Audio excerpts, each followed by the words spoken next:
Sobrang di ko pa mapaniwala. Maraming salamat sa suporta at sana patuloy yung suporta niyo sa akin. Sasnovich screamed the word that froze an entire stadium, cheat. Not whispered, not muttered under her breath. Screamed. And it came just seconds after Alexandra Eala completed what many are already calling the most shocking comeback of the 2026 season. Down 0-4 in the final set. Physically drained. Mentally cornered. Written off. And then suddenly unstoppable. The crowd inside the Mubadala Abu Dhabi Open didn't know whether to celebrate a miracle or brace for a scandal. Because what should have been a triumphant handshake at the net turned into something far darker. Sasnovich didn't offer her hand. She pointed a finger. Her voice trembled with rage as microphones caught every syllable. It's impossible. Check her racket. Check her shoes. In that instant, the narrative flipped. This wasn't just a comeback anymore. This was an accusation. A public one. A dangerous one. And the tennis world stopped breathing. Let's rewind to understand how we even got here. Round of 16. Abu Dhabi. Bright lights reflecting off the hard court. Filipino flags scattered in the stands. On paper, it looked like a routine victory brewing for Aliaksandra Sasnovich. She dominated the first set 6-2 with clinical precision. Heavy ground strokes. Deep returns. Relentless pressure. Eala looked rushed, stretched, reactive instead of proactive. The second set brought resistance. Eala scraped it 6-4 with grit more than brilliance. But the third set. That's where the script seemed finalized. Sasnovich raced to a 4-0 lead. Double break advantage. Eala bent over between points, hands on knees, gasping. Her footwork looked a fraction slow. Her shoulders slumped. Commentators were already discussing Sasnovich's quarterfinal prospects. The match felt over. Then something shifted. Not gradually. Not subtly. Abruptly. Eala's movement sharpened. Her split steps became explosive. Her first step forward looked quicker. Her defensive slides transformed into counterpunching strikes. A forehand down the line at 1-4 landed like a warning shot. A reflex backhand pass at 2-4 brought the crowd to life. Sasnovich's comfortable rhythm began to fracture. Eala broke once. Then held. Then broke again. The scoreboard tightened. 4-3. 4-4. The energy in the stadium changed temperature. Sasnovich's smile disappeared. At 5-5 came the point that many now replay in slow motion. Sasnovich feathered a perfect drop shot. Textbook execution. Eala was planted near the baseline. It should have been over. But she exploded forward, reaching it in full sprint, flicking a cross-court winner that clipped the sideline with millimeter precision. Sasnovich froze. Hands on hips. Eyes locked, not on the ball, but on Eala's shoes. That was the moment doubt entered her mind. From there, the set surged into a tiebreak. Eala didn't retreat into safety. She attacked. First strike tennis. Laser returns. Fearless angles. When match point arrived, she ripped a forehand that Sasnovich could barely touch. 7-6. 7-5 in the breaker. The crowd erupted. Filipino supporters roared. A 20-year-old had just erased a 0-4 deficit under suffocating pressure. It should have been celebration. Instead, it detonated into confrontation. Sasnovich approached the net red-faced, jaw tight. No handshake. Just accusation. She was dead tired at 0-4, Sasnovich shouted toward the chair umpire. Suddenly she's flying. That's not normal. The stadium buzzed with disbelief. Tennis has seen meltdowns. We've seen smashed rackets. We've seen sarcastic applause. But accusing an opponent of using illegal high-tech equipment mid-court on live broadcast? That was new territory. Cameras zoomed in on Eala's racket, on her shoes, on her expression, which shifted from joy to stunned confusion. She didn't argue. She didn't retaliate. She simply stood there, absorbing the storm. But what exactly was Sasnovich implying? Doping? No. She was specific. Equipment. Speed enhancement. Some form of technological assistance. It sounded like science fiction, yet she said it with conviction. The implication spread through social media in seconds. Clips went viral. Only fast in the last 3 minutes, Sasnovich insisted while officials tried to calm her. The accusation wasn't just emotional. It carried reputational weight. For a young player breaking into the top 40, this could stain everything. So was this bitterness? Or did Sasnovich genuinely believe she witnessed something unnatural? The match statistics complicated the narrative. For 2.5 hours, Sasnovich controlled rallies. She won the longer exchanges. She dictated pace. At 0-4, Eala's average sprint distance per point was lower. Her rally tolerance seemed reduced. Then the numbers flipped. Increased court coverage. Higher first serve aggression. More winners inside the lines. But here's the question. Is a surge of adrenaline under survival pressure really impossible?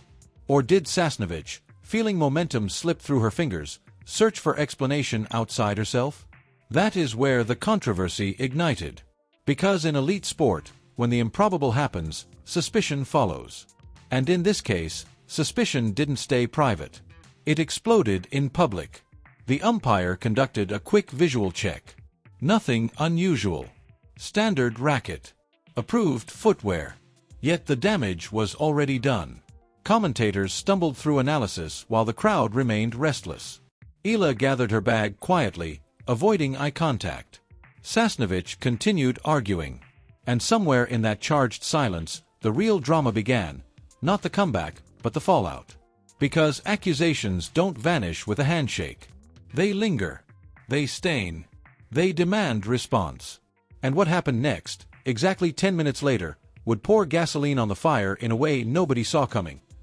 Exactly 10 minutes after the accusation echoed across center court, the response arrived, and it did not whisper. It roared.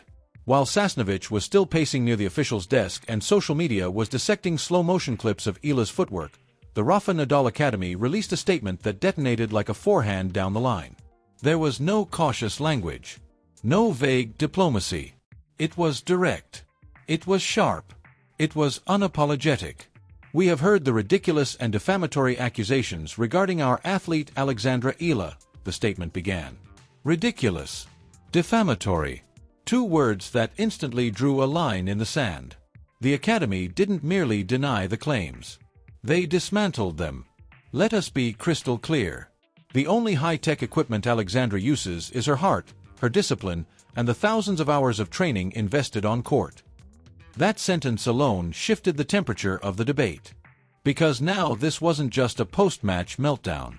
It was a matter of credibility, of reputation, of integrity. And the Academy wasn't done. They continued, invoking the spirit of resilience that defines their philosophy. To accuse a 20-year-old athlete of cheating because she refused to surrender at 0-4 is not only an insult to her, but to the sport itself. The mic drop moment came next. We invite Miss Sasnovich to train with us for 1 week. Perhaps then she will understand where that speed comes from. Boom. Just like that, the narrative pivoted again. The stadium screens replayed highlights of the comeback while commentators read portions of the statement aloud. The Filipino fans erupted in cheers. It wasn't just defense. It was defiance. Officials conducted a formal equipment inspection behind the scenes. Racket frame measured. Strings tested. Shoes examined for modifications. Everything standard. ITF approved. No embedded devices. No suspicious alterations. Nothing even remotely irregular. And yet, the question still lingered in corners of the internet. How did she flip the switch so violently? Was it physiological, psychological, tactical? Let's break it down. At 0-4, Eala's back was against the wall. Sports scientists often describe a phenomenon known as the survival surge. When an athlete perceives imminent defeat, the body can release a final wave of adrenaline and noradrenaline, temporarily masking fatigue and sharpening reflexes. It doesn't last forever. It isn't sustainable.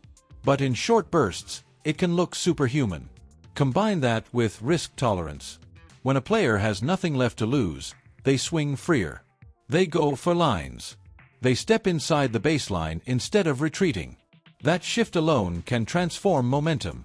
Did Sasnovich misinterpret aggression for artificial enhancement? Or did the psychological shock of losing control distort her perception? Consider this. When Sasnovich led 4-0, her unforced error count was low. From 4-1 onward, it doubled. Was Eala suddenly faster?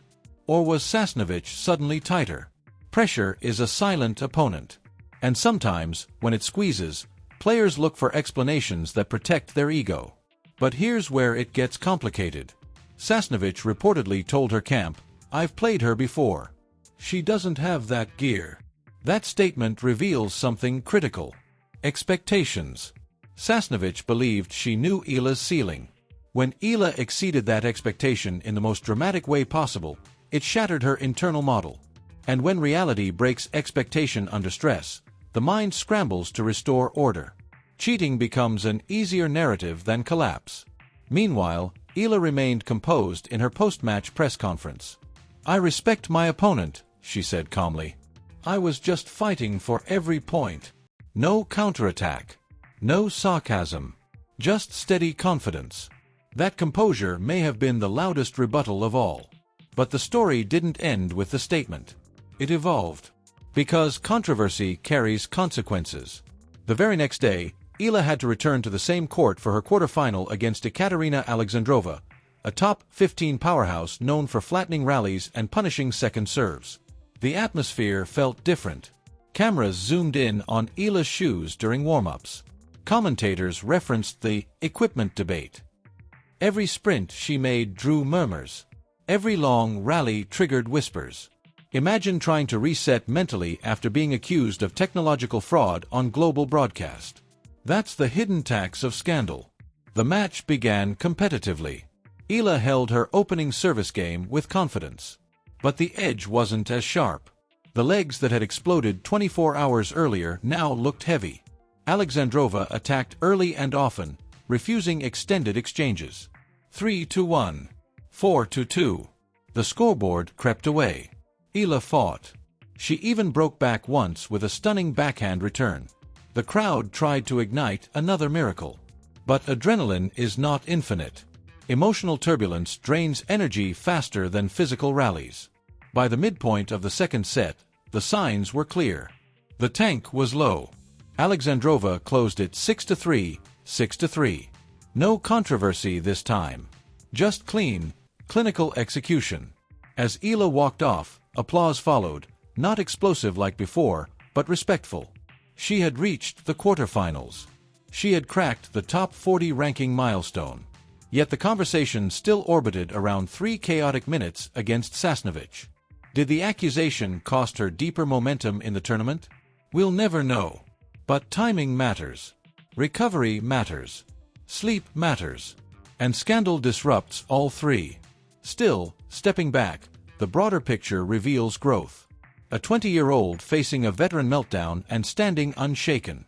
An academy publicly defending its athlete with unwavering conviction. An official equipment check clearing her name within hours. That sequence reinforces credibility rather than weakening it.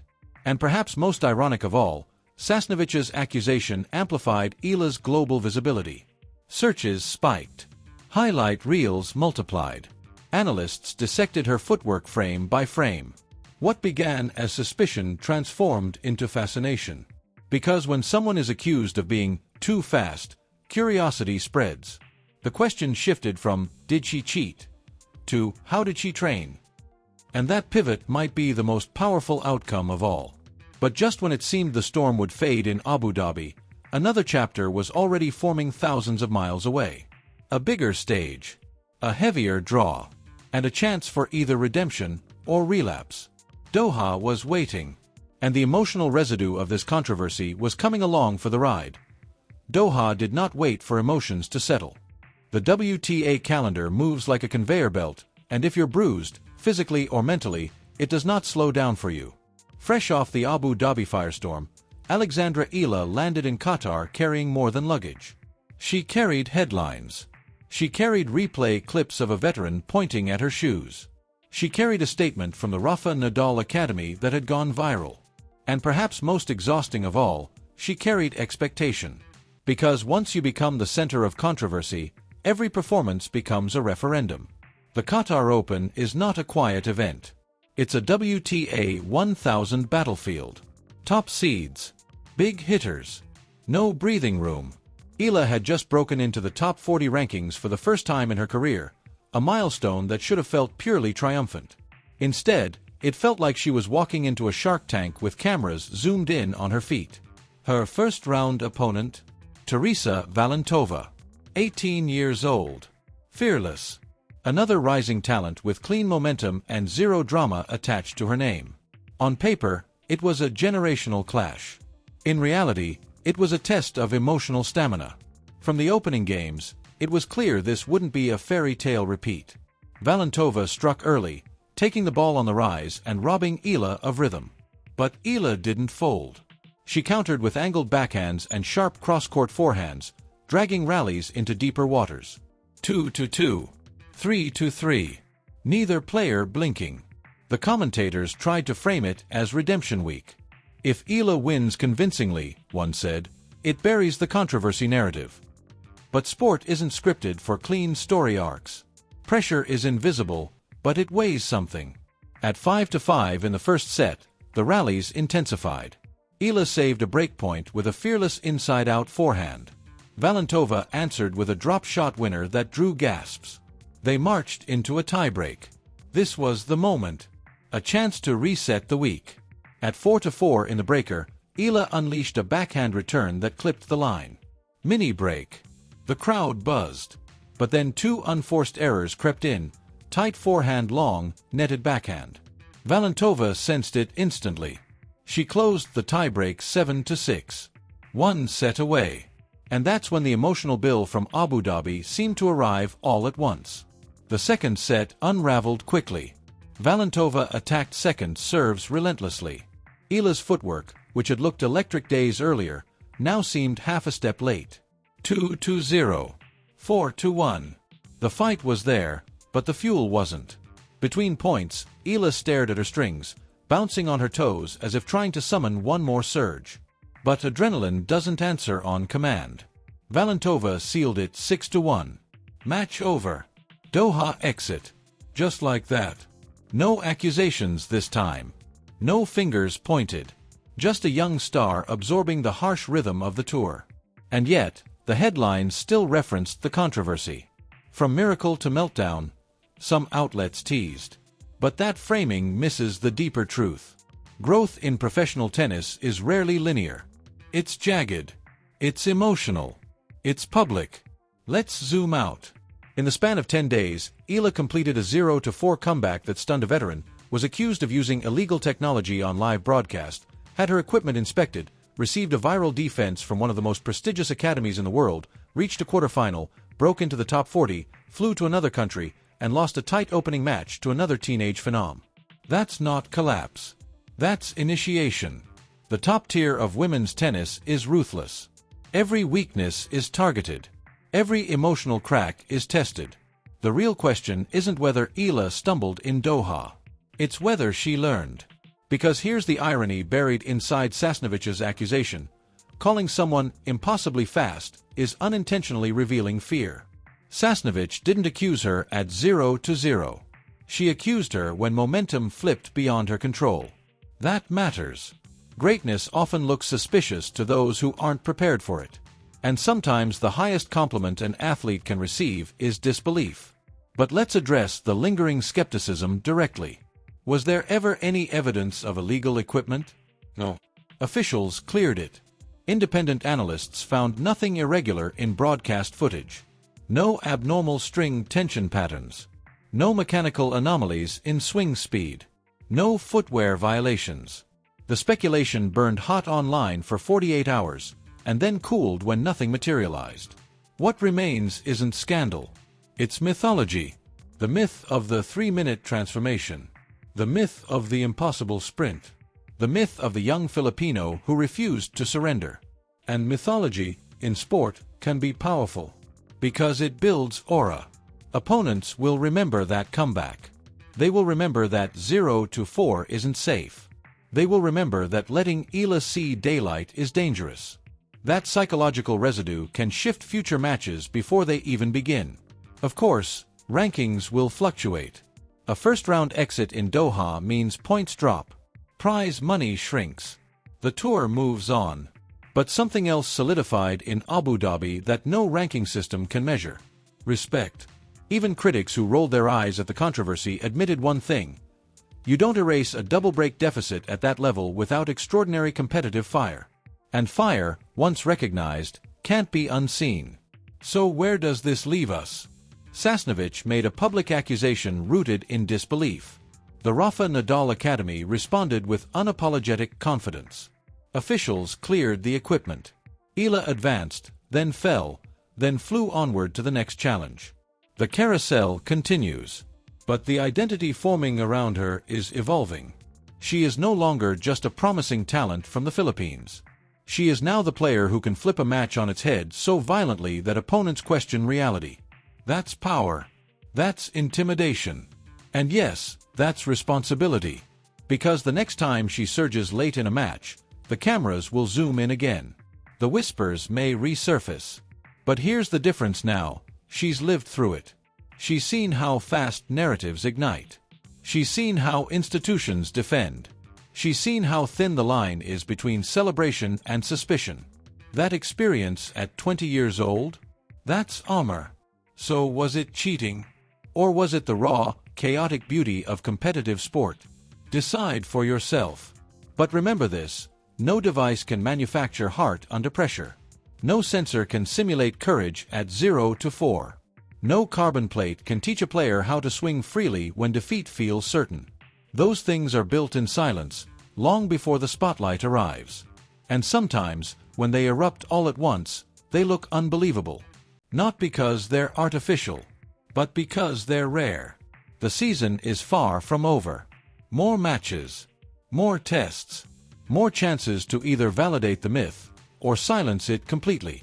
One thing is certain: Alexandra Eala will not be underestimated quietly again. And somewhere, in some future third set, if the scoreboard reads 0 to 4, the opponent holding that lead might glance at the other side of the net and feel something unfamiliar. Not comfort, not control, but doubt. And doubt, in tennis, can be faster than any sprint.